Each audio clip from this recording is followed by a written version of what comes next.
Mother's Crusade and new legislation aimed to crack down on drunk driving. New at 5 tonight, our political reporter Jess Garb shares the latest effort at the state capitol. Jess.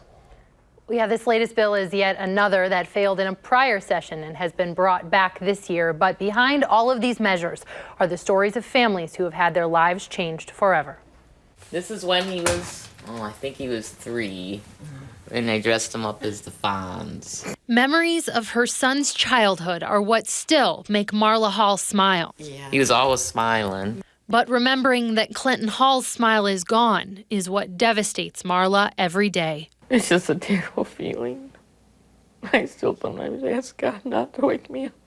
26-year-old Clinton was heading down I-94 in November with his girlfriend and coworker Katie Pasqualini and 2 colleagues from their Milwaukee accounting firm when the state patrol says a driver going the wrong way on the interstate came at them head on. 4 people in 2 cars died, including Clinton. I haven't even looked at his death certificate. I only know that his place of death is on Interstate 94, mile marker 250. The driver, 33-year-old Bryson Wills, has since been charged with 15 felony counts, including homicide by intoxicated use of a vehicle. His driving record shows he had 2 prior drunk driving offenses in other states. Those people still drive.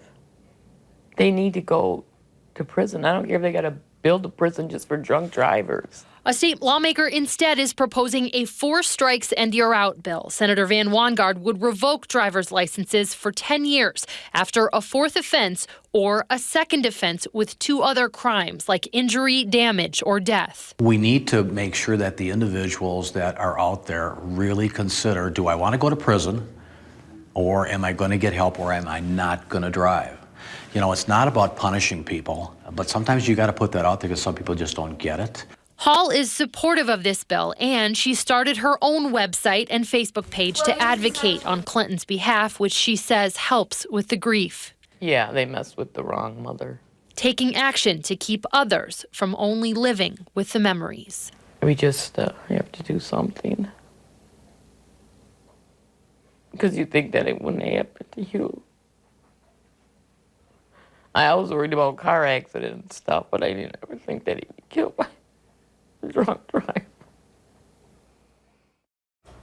Last session, this bill was 5 strikes and you're out, and it did not pass the legislature. It's expected this bill and a number of other drunk driving measures will get a hearing in April in the Senate. Some are being heard in the Assembly next week. Well, certainly our heart goes out to Marla, and we appreciate her sharing her story. And it is time. Wisconsin does something here. Absolutely. Jessica, thank you.